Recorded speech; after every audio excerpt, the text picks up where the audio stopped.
Galerinha, o vídeo de hoje é pra você que adora ir num show e ficar ali no gargarite. Vocês querem me ferrar com esse monte de aqui, né?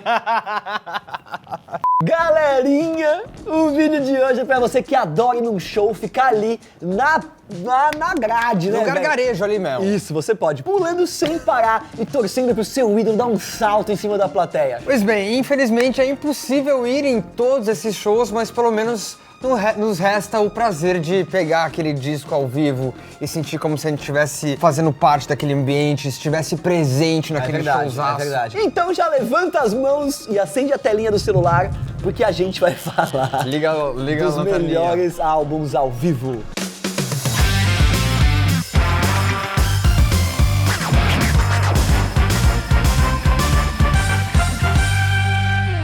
Bom, pra começar a gente vai falar do Deep Purple Made in Japan, lançado em 1972, depois que a gravadora teve a ideia de transformar em disco um show dos caras lá no Japão.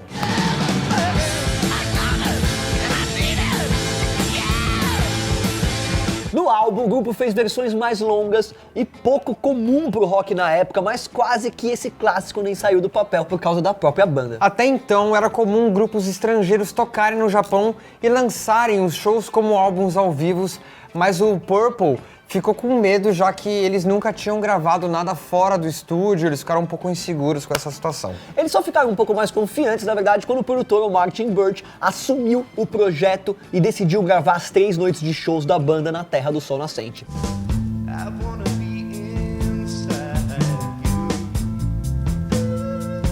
E após voltar para Londres, o grupo ainda duvidava da qualidade do som, mas quando eles escutaram o material, perceberam que aquilo era realmente incrível e que merecia ser lançado no mundo inteiro. Curiosamente, mesmo sendo um álbum duplo, a banda quis cobrar o preço de um disco simples, pois achava errado pedir mais grana por músicas que já tinham sido lançadas antes. Muito louco, a gravadora deve ter odiado Nossa, isso, porque diminuiu a lucratividade dos caras, porque com certeza, normalmente quem mais ganha dinheiro com venda de disco é a gravadora, não é muito o artista, saca? E tem que imprimir 2 discos, vai ter um custo muito maior. E aí o custo é muito maior, exatamente, é praticamente o dobro de custo pra produzir, e aí quer cobrar o mesmo preço final. Mas legal da parte dos caras, eles foram firmeza com o público, da hora, muito legal.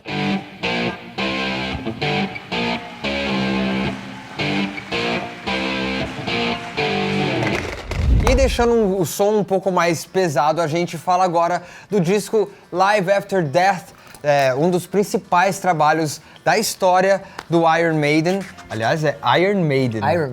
Iron. A gente tá acostumado a falar Iron, né? Mas Iron, na verdade, se pronuncia Iron, então fica Iron Maiden.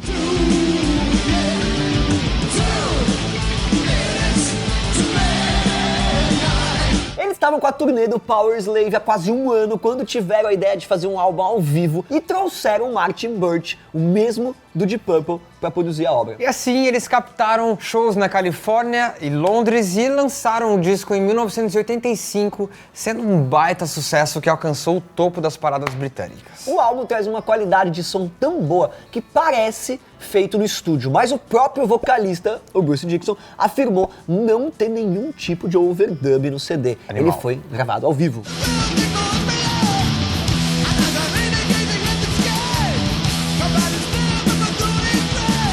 Overdub significa pegar, às vezes, sei lá, tem algum instrumento que tenha sido mal tocado ou que estava um pouco desafinado ou que o cara errou alguma coisa e refazer em estúdio. Bom, a banda tomou gosto e depois gravou mais 11 discos ao vivo, incluindo a histórica apresentação no Rock in Rio em 2001, com o retorno do Bruce Dickinson nos vocais.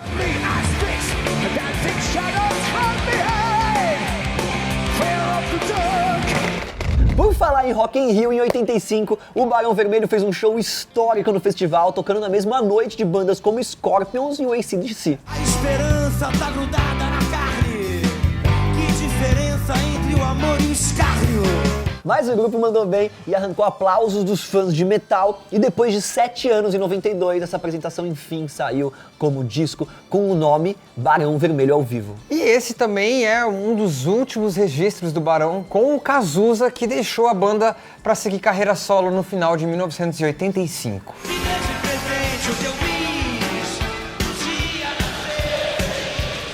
E o show rolou no dia em que o Tancredo Neves foi eleito presidente do Brasil, marcando o final da ditadura, e por isso o cantor fez um belo discurso falando da democracia. Que o dia nasça lindo pra todo mundo amanhã, com Brasil novo. Outra banda que arrebenta no palco é o The Who, que em 1970 lançou Live at the Leeds, que serviu como grande influência para o rock and roll daquela década. A banda estava em alta, ainda mais após lançar o álbum conceitual Tommy, que conta a trajetória do personagem de mesmo nome até se tornar uma espécie de messias. Tommy, can you see me? Can I help to cheer you? Daí eles saíram em turnê e decidiram registrar o som de todos os shows, mas acabou sendo à toa, já que o guitarrista Pete Townshend não quis ouvir todas aquelas horas de gravação.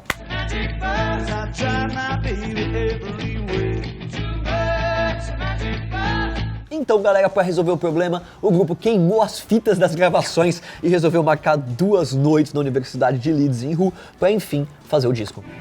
And a young man ain't got nothing in the world to say.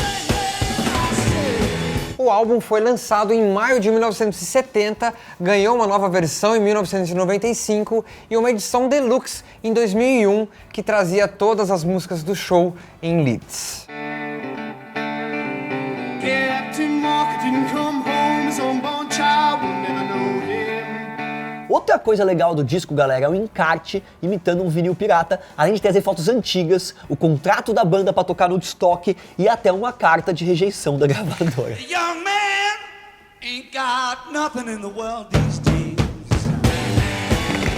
Falando agora de um dos maiores guitarristas da história da música, o Jimi Hendrix também teve o seu trabalho ao vivo registrado em Jimmy Plays Monterey.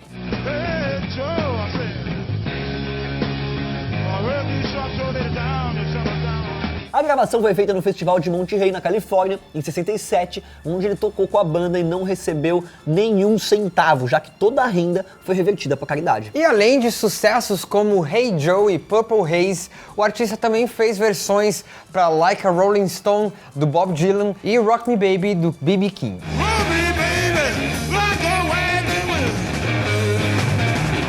É desse festival também a clássica cena, galera, do Hendrix se ajoelhando, tirando um fósforo do bolso e tocando fogo na própria guitarra.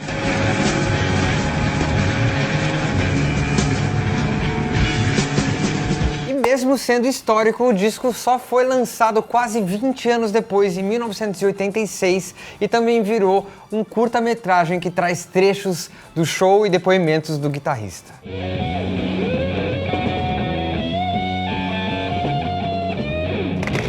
Por falar em grande guitarrista, galera, um dos meus preferidos, o B.B. King, é mais um que merece ser lembrado por conta do maravilhoso disco Live at the Regal, de 65. O álbum foi gravado no Regal Theatre, uma casa de shows muito importante lá da época, que já tinha recebido em seus palcos lendas como Louis Armstrong e Aretha Franklin. Our love is nothing but the blue woman. E lá, galera, o B.B. King mostrou toda a sua qualidade com a guitarra na mão, fazendo solos incríveis, cantando seus sucessos e ainda tirando onda, brincando com a plateia. Esse é um dos melhores trabalhos da carreira do Rei do Blues e inspirou grandes artistas como o John Mayer, o Eric Clapton, que inclusive indicou aí o disco para novas gerações. If you're not familiar with his work, then I would encourage you to go out and find an album called B.B. King Live at the Regal, which is where it all really started for me as a young player. Além disso, galera, o Bluesman ainda lançou mais 12 álbuns ao vivo, com destaque para a live em Cook County Jail, de 71, em que ele toca dentro de uma prisão. Nobody seems to care, making up worries and trouble love. You know I've had my share. Mas o B.B. King não foi o único a gravar um disco na cadeia. Em 1968, Johnny Cash tocou na prisão de Folsom e esse registro virou um dos melhores álbuns da história, na verdade. I went right home and I went to bed. I stuck at 11:44 beneath my head. O interesse do cantor pelo presídio vinha desde a época que ele serviu no exército e assistiu ao filme Inside the Walls of Folsom Prison, ou Um Grito de Angústia aqui no Brasil. Inspirado pelo longa, o artista compôs Folsom Prison Blues e a canção se tornou muito popular entre os presos que começaram a escrever pedindo o show do Johnny Cash na cadeia. And I'd let that lonesome whistle blow my blues away. Ele cumpriu a promessa, galera, e durante o período tocou em vários presídios, mas o seu principal objetivo ainda era fazer um disco ao vivo nessa prisão. E apesar dos alertas da gravadora e autoridades sobre a cadeia ser perigosa, o cantor realizou o desejo em 1968, quando ele fez 2 shows no local e gravou o Johnny Cash at the Folsom Prison.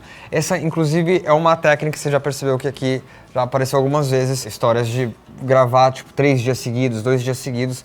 Então você tem a oportunidade de fazer pelo menos 2 vezes cada música, entendeu? Porque aí você pode escolher, no primeiro dia foi melhor a música tal, a música X foi melhor no segundo dia, usa aquela versão. Coming down that railroad track, it's that orange blossom special. Dentre as músicas do disco, o Cash tocou desde sucessos até então inéditas, tipo Greystone Chapel, canção essa que foi escrita por um prisioneiro lá de Folsom. My body may be, but my Lord has said. Em 1975, o Bob Marley e os Wailers lançaram Live, um dos discos mais importantes da música e que ajudou a popularizar o reggae de vez. A banda foi convidada para tocar em Londres, mas os produtores decidiram gravar um disco ao vivo após verem todos os ingressos da turnê se esgotarem rapidamente. Então os caras pegaram emprestado o estúdio móvel dos Rolling Stones e ali, para nossa sorte, registraram aquela noite mágica. I think I might join the fun, but I had to hit and run. Pra você ter uma ideia, galera, uma crítica diz que, ao contrário de outros discos ao vivo, Live é agraciado por bons arranjos e a energia forte entre o Bob e a banda. You would look for yours on earth, and now you see it right. Stand up for your right. E pelo visto tudo deu muito certo naquela noite, sendo que até a plateia entrou naquela atmosfera e fez um lindo dueto com o cantor na Woman No Cry, que é animal. Animal.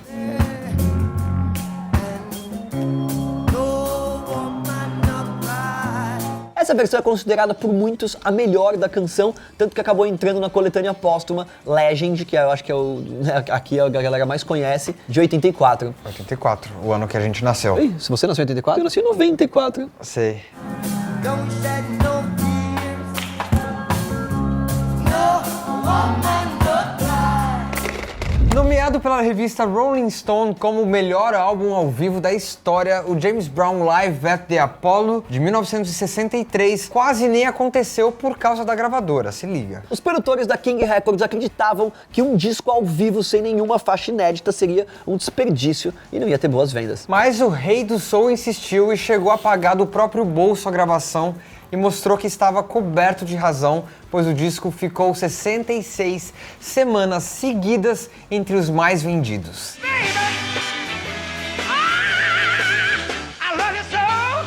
Talvez essa briga com a gravadora tenha dado um gás a mais pro cantor, que entrou no palco inspirado e mostrou como se faz um show. Muitos consideram essa obra essencial na criação do funk e ele acabou servindo também como base para todos os outros discos ao vivo que surgiram dali pra frente.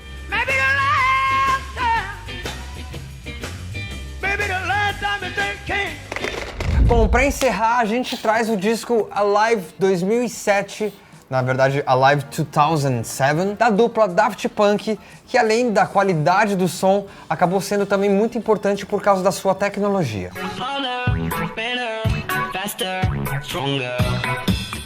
Os caras levaram pro show de Paris cerca de 11 toneladas de equipamento, incluindo supercomputadores controlados à distância, sintetizadores de última geração, coisa do Daft Punk mesmo. E com esse artefato de ponta, o grupo era capaz de fazer praticamente qualquer efeito sonoro, ou seja, eles transformavam as suas próprias músicas ali ao vivo, criando novas sonoridades e Muito legal. novas viagens.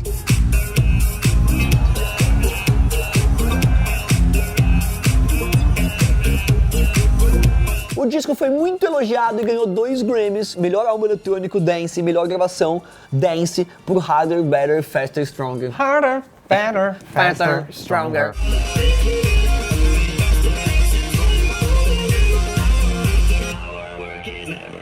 Bom, agora que a lista acabou, corre lá pro nosso Spotify que a gente fez uma playlist especial com todos esses sons ao vivo e a playlist tá irada, então corre pra lá.